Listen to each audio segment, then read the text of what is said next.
adik-adik yang insya Allah kita semua dirahmati Allah Subhanahu wa Ta'ala. Alhamdulillah, hari ini kita berkumpul dari tadi pagi, tujuannya untuk merayakan dan merasa bangga dan bahagia dengan adanya satu makhluk, yaitu Rasulullah Sallallahu Alaihi Wasallam. Dengan senang dengan adanya Nabi Muhammad, maka semua hajat kita insya Allah nggak berdiri dari tempat ini.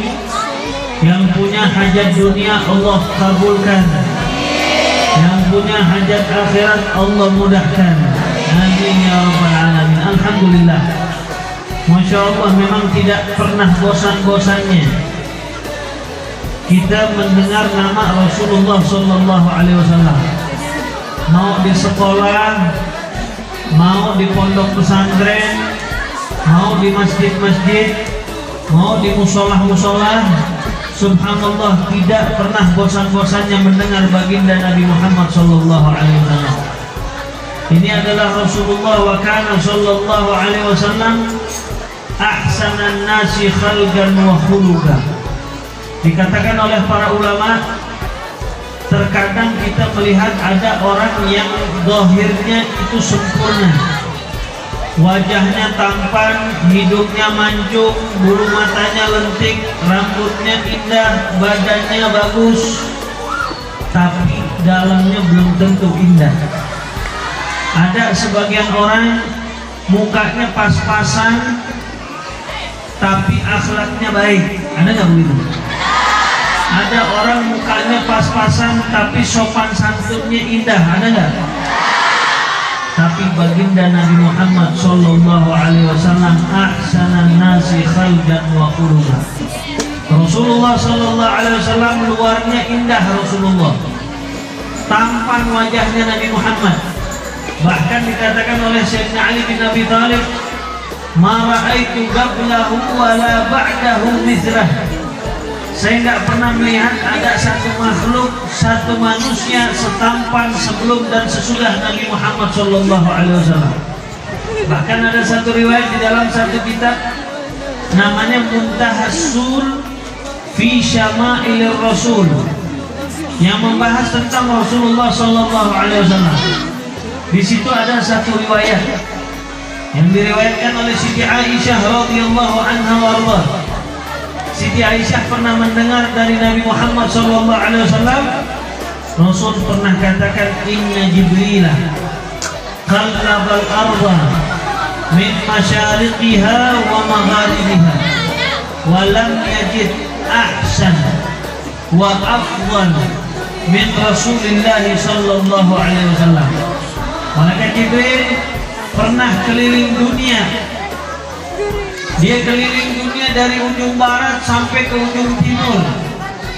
Dia cari manusia yang paling tampan, dia cari makhluk yang paling sempurna.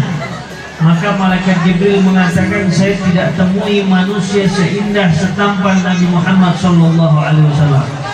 Bayangkan, menyebut nama Nabi Muhammad, doa bisa diijabah sama Allah. Dekat dengan Nabi Muhammad, jaminannya surganya Allah Subhanahu wa Ta'ala. Bahkan di zaman Nabi Muhammad dikatakan, wa ma min hamilin hamalat fi dzalikal 'am illa atat fi hamliha bi ghulam min barakati wa sa'adati hadzal iman. Bayangkan, di tahun kelahiran Nabi Muhammad sallallahu alaihi wasallam, pada saat Nabi Muhammad lahir di tahun tersebut, 1 tahun penuh semua ibu-ibu yang sedang hamil pada saat melahirkan, semua anaknya laki-laki, gak ada yang perempuan, 1 tahun penuh.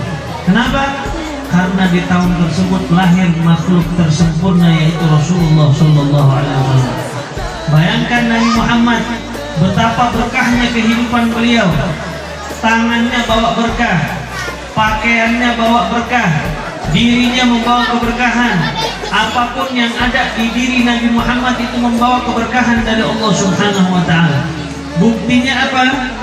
Dulu ada perempuan namanya, dia saudaranya Siti Aisyah, namanya Siti Asia. Siti Asma. Ini Siti Asma anaknya Sayyidina Abu Bakar As-Siddiq radhiyallahu anhu warda. Siti Asma, siapa orang yang ada penyakit apapun datang ke rumah Siti Asma. Dia sakit apa aja, pusing, datang ke rumah Siti Asma, dibawa air, dikasih air, mangsa langsung sembuh, subhanallah.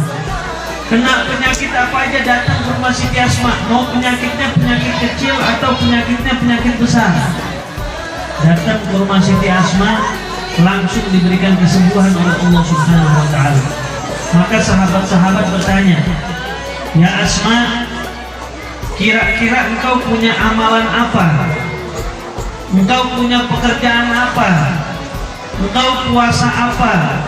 Engkau zikir apa? Engkau baca apa kok orang bisa langsung sembuh? Maka kata Siti Asma, saya tidak punya apa-apa, tapi di rumah saya ada jubahnya, pakaiannya Nabi Muhammad SAW. Jadi kalau ada orang yang sakit, cukup dia bawa air, jubahnya saya celupin di airnya, maka subhanallah diminum langsung diberikan kesembuhan oleh Allah Subhanahu wa ta'ala. Ada satu sahabat Nabi namanya Abdullah bin Zubair. Nabi pernah suatu hari panggil dia, ya Abdullah, kemarilah. Dia bilang, kenapa ya Rasulullah? Saya baru melakukan bekam. Ibu-ibu tahu bekam nggak? Apa bekam itu? Nah, di bekam itu diambil darahnya Nabi. Nah, setelah bekam selesai, Nabi simpan darahnya. Kata Nabi Muhammad, ya Abdullah, darah ini buang di satu tempat yang tidak ada satupun yang melihatnya. Maka dibawa sama Abdullah bin Zubair. Pada saat dibawa di keesokan harinya Nabi bertemu dengan dia. Ya Abdullah, darahnya itu udah buang di mana? La'allaka syaribtahu ya Abdullah. Jangan-jangan lu minum darah saya ya Abdullah. Maka kata Abdullah bin Zubair, betul ya Rasulullah, darahnya saya minum karena itu merupakan darah Nabi Muhammad SAW.